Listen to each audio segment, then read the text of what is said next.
Hey everybody, welcome back to another episode of Journal of a Human. I am Tall Paul, the founder of Never Alone, also the founder of tallpaul.ca, but that's a whole other subject. I go by Tall Paul because I am 6'7".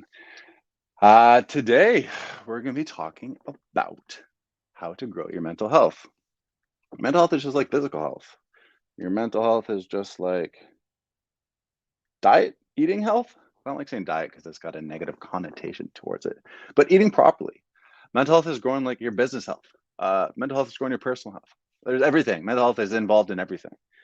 There's no reason it should be on a separate pedestal, but it is. So that's what we are as humans at this day and age in 2022, trying to change that. I believe we all are. We're just all trying to figure out what's the best way to do it. And I think my way's a good way. What I'm doing. Not me. I believe the path that I'm using Never Alone is a great way to go. We'll do the housekeeping on Never Alone at the moment. So Never Alone is coming up to its 2-year anniversary. That'll be April, I believe, 6th or 7th. My birthday is April 8th, and I launched it just before after my birthday when I first started selling hoodies. And currently to date, it is getting around 7,000 organic views. I have a couple pages which are ranking up there with Healthline. I'm pretty proud and happy of it because it's punching above its weight. I'm only a 30 DR online compared to Healthline, which has it's like an ADR and it has, I don't know, around 20,000 articles, and I have 60. So I have a lot to do, a lot of work to catch up with. And the two ways, if you've been following Never Alone's content, is currently I'm doing just general topics around anxiety, depression, sad, everything, just kind of helping give some insight. Recently, we started doing more like how to, what is, why are, to start tracking those people who are searching for exactly how to deal with something, how to deal with stress, how to deal with these things. And that has been helping a lot on the business angle, getting more people read. And I believe they're being helped because I'm having more people follow my social. They're also staying on page. They're staying on the page for 4 to 5, sometimes even 8 minutes. I'm getting reads. So they're really diving in and I believe getting value. I think that's helpful. The second area where we're working on right now is the reviews. This is where I think will change the aspect in the game of mental health help. As in think about your personal trainer, think about your fitness advocate, think about anyone in that realm. How many people are reviewing, working out, doing all this stuff to share, to promote these products which are working for them? A billion, a million. There's so many people out there doing this. However, in the mental health realm, it's a tough one. Like where I don't see many people, businesses or brands, doing reviews on a product that will help someone's mental health, while at the time not just purely focusing on their depression, stress, anxiety, whatever they have. I don't see a lot of advocates doing this or doing it well. I don't see a lot of influencers in other areas talking about it as much. There's some sad lamps, there's some stuff there. There's, meditation app. But I feel the whole area is missing, and it's lacking. And to change the way we look at things is we have to change the way we push it out into the world, the way people portray it. I think if I can create a system where I'm doing deep, in-depth reviews of a product, just for the sake of the product's sake, for the brand to be seen, and then add in a good amount of writing on the mental health aspects, positive aspects of that art, that the review that can do for the person. Real life, just general who you are on the day, if it's going to help you, but also this one, if it has anxiety, this will help you for this. Depression, this can help you for this. And it's not saying these will heal you. I'm not that guy. If you know me, I don't say those things. But there is an opportunity, if you add this to your toolbox, that you can be helped. And they are going well. And for the business side, SEO wise, they're going very well. I just finished a 9th meditation app, and I created a hub off of it. And within 3 days of launching the Unplug review, it was on page 1 at number 5 for them. Like, if y'all in the SEO game, that doesn't happen that often. And it wasn't the only one out of that series that started doing stuff like that. So I think it's going to help a lot, just help people. It's going to help the brand grow because there's going to be a lot more eyes coming up when people look for reviews and stuff like that. Like, what is Neverlone? What is happening here? And it's going to, honestly, it's going to help pay my bills. I haven't put the numbers down, but I'm pretty sure I'm $40,000 probably into this. I don't make that much. I don't even actually have a job right now. I lost my job. So yeah, creating some money off this would be helpful to keep it going. I'm going to keep doing it no matter what. Line of credit is going to be hitting quite a bit in the next few months, but that's how it goes. If you trust something, you believe in something. The cool thing, though, that actually happened today is another mental health advocate reached out. And a lot of times mental health advocates will talk to me and I just won't see the angle that they're coming from the side of how I think it will help a lot of people. I think things they do is help a very small, narrow amount. And I don't think they're thinking big picture. But this girl reached out to me and I've worked with her before. She wrote a Neverlone story. And I really loved her angle. And I think it's something that can help the world. It can help her because I know she also is in the same situation with me with job, work, and feeling dependent and feeling comfortable and keeping the lights on and keeping food in your belly and building something so that in 5, 10, 15 years you can be like, yeah, I feel in a safe place. Her idea was something more on the lines of not so evergreen content, but something today that is happening in the world right now that needs to be worked on and changed. And I've been thinking about that for Neverland. I just didn't know how to do it. I didn't know who to talk to write it. I wouldn't write it. I'm not the person for that. But she definitely is. She has her finger on the pulse.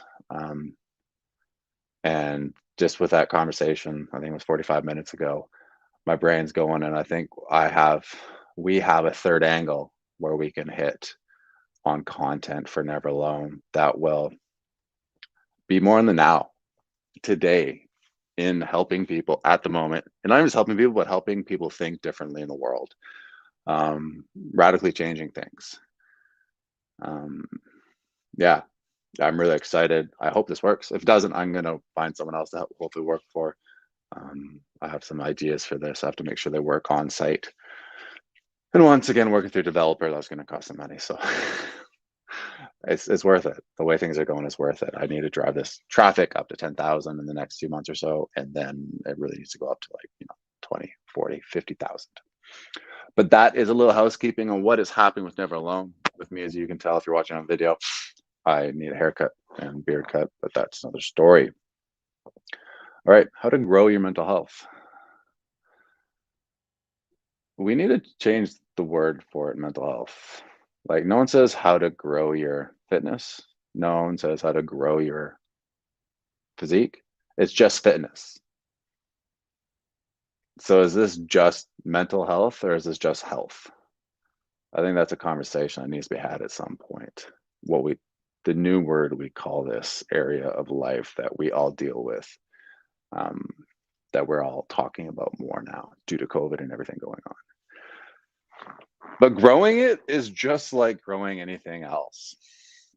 Changing, growing, changing, adapting, learning, failing, learning from that fail, and then trying again.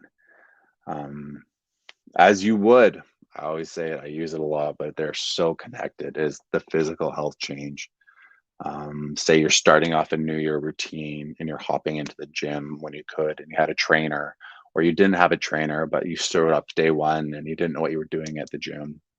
You just kind of plodded around and hit the elliptical for 30 minutes and something. Next few weeks, same thing. But then the next, like 4th week, you go in and you get off the elliptical and you go lift a dumbbell and do some curls. And then the 6th week, you go and do some bench press. And the 7th week, you try a squat. 8th week, you ask a trainer about how do you do a squat perfectly. Ninth week, you work on that squat and you're better than you were the 6th week. 3 months later, you're doing leg days and upper body days. 7 months later, you're doing leg days, upper days, and a cardio. A year later, you have lost 20 pounds, gained 5 pounds of muscle, and had an immense amount of confidence injected into you. You see where we started there? You started off with 30 minutes on elliptical for the first 2 weeks because you didn't know what you're doing. That is the exact same thing with mental health. And it's even more pertinent that you realize that, because with your mental health, you don't see things. It's not coming to you. Like, you don't see, I'm going to start losing some, cheek fat. I start taking away from my belly when you're at the gym. I see a little bicep curl there, pump. And then also you actually add weight. You're like, oh, I'm putting more weight on my squat rack. You can easily see these things going and changing with you, with your fitness, with your work life, adding more things, adding more tools to your work that you know how to understand and do. But with mental health, it's hard to see it. It's very hard. It's actually the only way you see it is the daily actions that you take. So you come into a new area, like, oh, I wouldn't have been in this area before. So that's how you see it. But other than that, you don't see anything because it's all happening up here. So how do you keep plodding along and growing your mental health when you have nothing to gauge it against, unless you are really in tune with your body and your mind and your day-to-day actions? I believe that is a huge aspect in helping someone through this situation. And that only comes with growth, personal growth, mental health growth. I myself started therapy I was around 29, I'm 36. And I didn't have a good connection with who I was. I didn't have a good connection of what I was able to do. I just didn't have good connections with me. And the first 6 months, like, I really didn't see any mental health growth. However, I was in such a dark, deep place that I knew I needed to do this. Like, I knew I needed to do this. And I just kept plodding along. Sure, I went like 4 weeks in a row, took 2 weeks off because I didn't want to go. Next week, I didn't have cash. Went for 6 weeks because I got angry at myself. Did 2 in 1 week. That was this journey, just like the same journey as at the gym, with your working out, your fitness, with your learning a new hobby, with reading again. That's what happens. You go through those stages. But it wasn't really till like 6, 7 months that I start seeing that change in myself and feeling that change, feeling it mentally and feeling it in my chest. Like, I was a lot lighter. I was able to handle situations I couldn't handle before. And really not now till this last year.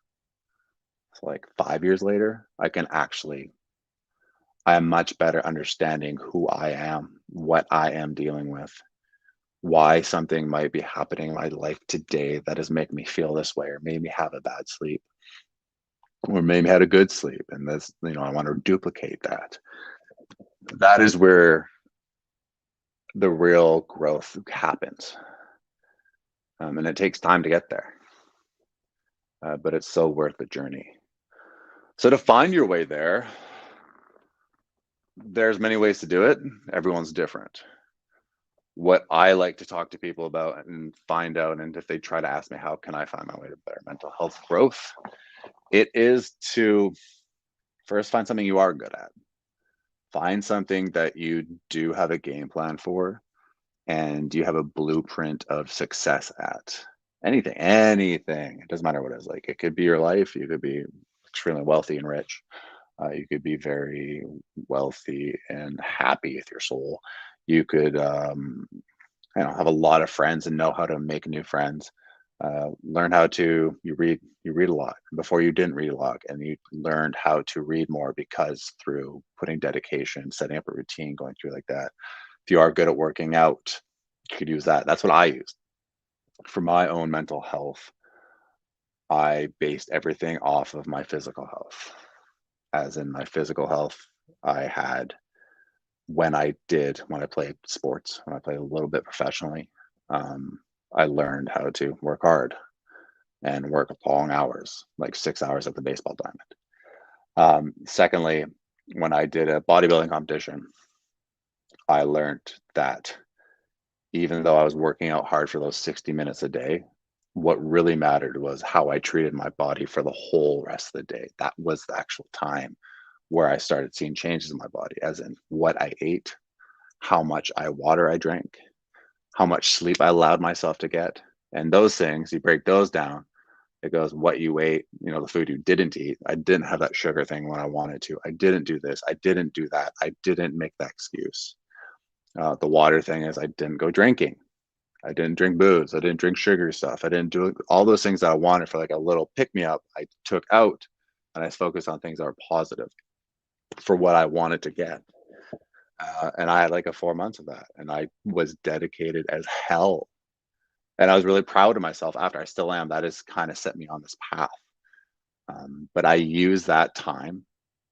And I still do as like, okay, this is how I did it for my physical health. Well, how can I repurpose that for my mental health? And that's where that was for me, the dedication. The dedication for me was like, I know I'm going to go to therapy 1 time a week, and that's going to be it. And that's going to be like my dedication there. But also, it's only 1 time a week. There's 7 days in a week. There's 24 hours in a day. And I'm not good at math, but how many hours in a week? And you're only spending one of those hours out of the 100 something. I'm really bad at math. That's nothing. That is literally nothing. So I was like, what do I do? What do I need to do to give myself a better chance? How am I going to spend these hours that are positive for that 1 hour? For me, that was creating a 45-minute morning routine. So it was morning. So that's 5 days a week, 45 minutes. So that adds up, 4 more hours. Then eating healthy adds up some more time. Going to the gym once a day for an hour, 60 minutes. That's 6 days a week. That's another 7 hours. Yada, yada, yada. Keep adding these things onto my plate, into my tool belt, as I like to call it. And suddenly you're doing in a week, instead of 1 hour of mental health and growth, you have 50 hours combined, because you're adding an evening routine, and then you're adding 8 hours of positive sleep instead of 6 hours of shitty sleep. And you're like, you're doing something. You're actually moving the needle to make a change. And that is how you start your journey to grow your mental health. You keep it simple. You keep stuff that you can do. And you keep stuff that is in your day-to-day life, so there's going to be no excuses. Like adding something in, like I'm going to go hike a mountain 3 days a week, which is amazing. However, though, if you have to get a car, if the mountain is an hour away, if the weather changes, if your work goes longer, if you have all these things, there's all these things that allow you to have excuse. So take away as many excuses as possible. Put something in your day-to-day sphere that you're already doing, but just double down on them. Make them of value to you now. Make them, you're doing them with a purpose now, just doing them for the sake of doing them. And my friends, that will be an amazing start to your journey if you do that. That will help you push your boundaries of comfort. Because while you're doing this, you're going to be like, dang, man, I am 7 days into this and I have got a morning routine, but I've only done 10 minutes a day. And I goal 30. And you're like, I want to do 30. So like next day I'm going to do 30. And you're going to sit there for 20 minutes plodding around looking, because like you want to pick up your phone, you want to do these things. It is not easy to do a morning routine if you haven't done one. I literally started off with 2-minute intervals for the first week, just 2 minutes. That's all I could do. And then it was 5 second week. And the third week was 5, I think, also. And then I bumped it up to 10. And the hardest thing for me was not grabbing my phone. When I was like, okay, I'm at 7 minutes, let me just grab my phone and check Instagram. It's extremely hard. It's one of those things. So push your boundaries, try it out, get started, be ready to fail. You're going to. You're not going to get every day down properly. Thing is, if you fail today, you just restart tomorrow. That's what happens. You don't give up. You just keep going and you learn. Why did you fail? What did you do that you shouldn't have done? What didn't you add that you might add next time? And try it. And that's how you go. All right. I hope that was helpful. I have a podcast coming up, so I have to go and get ready. Be sure to check out Never Alone, the new stuff, and especially those new articles when they do come to life. They'll come to life at some point. Now they go in my head.